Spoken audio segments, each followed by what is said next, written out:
Itu yang menjadi hangat trending ya. Apapun ucapan itu bisa diinterpretasi dengan berbagai macam cara.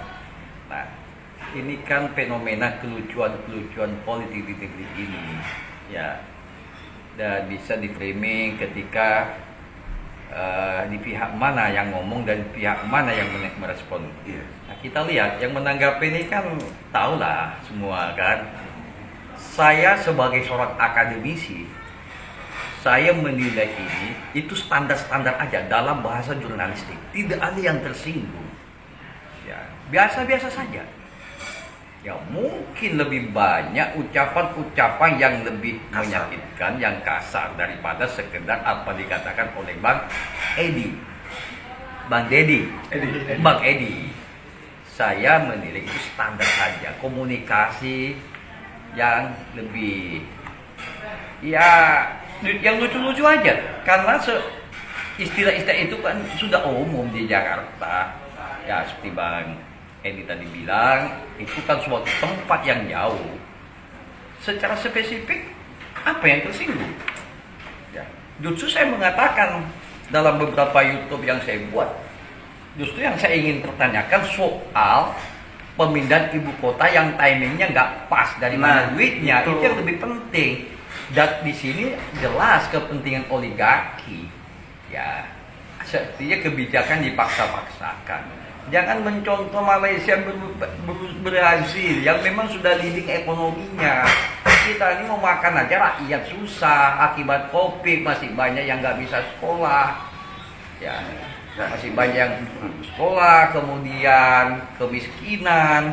Itu yang lebih urgent daripada memaksakan pemindahan ibu kota. Saya dalam posisi tidak menolak dan tidak atau menerima posisi saya bahwa ini timingnya tidak pas.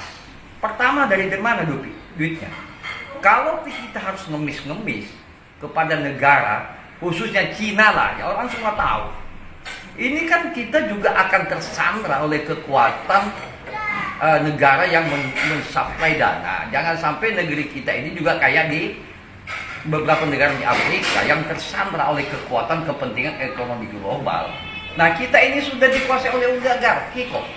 Nah, sumber daya alam kita di Kalimantan ini kan habis dipersembahkan kepada investasi, investor dan oligarki, baik itu oligarki lokal maupun nasional.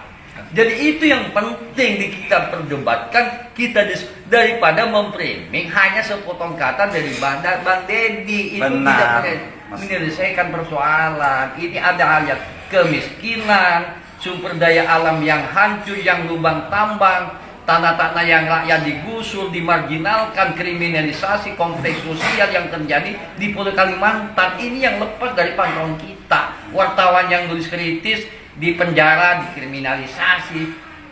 Kang Edi, saya tidak melihat itu sebuah penghinaan bagi saya sebagai seorang akademisi. Terima kasih. Wassalamualaikum warahmatullahi wabarakatuh. Waalaikumsalam warahmatullahi wabarakatuh. Ustaz Edi mau minta maaf di sini sekalian.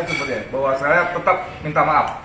Dianggap menyalahi atau tidak menyalahi, tetap saya minta maaf. Ternyata itu membuat ada kesalahpahaman. Tapi sekali lagi saya ingin ulangi bahwa tempat jin buang anak buat kami di Jakarta khususnya itu hanya menggambarkan betapa jauhnya tempat itu. Sekali lagi buat contoh lagi ya, Monas pun disebut tempat jin buang anak. Serpong, Bintaro, BSD itu dulu tahun 80-90-an tempat jin buang anak. Gitu aja. Makasih Ya, banyak. mungkin karena saya tadi tidak menyebut, orang mungkin nanya ini siapa yang ngomong ini. Saya Dr. Haji Muhammad Wahid As'ad MSI. Saya tenaga pengajar pada Fakultas Ilmu Sosial dan Ilmu Politik Universitas Islam Kalimantan, Direktur Pusat Studi Politik dan Kebijakan Publik Banjarmasin, Kalimantan Selatan. Terima kasih. Masih ada yang komen? Cukup. Bang Jale, terima kasih. Sudah cukup, oke. Nah, berarti minta izin mau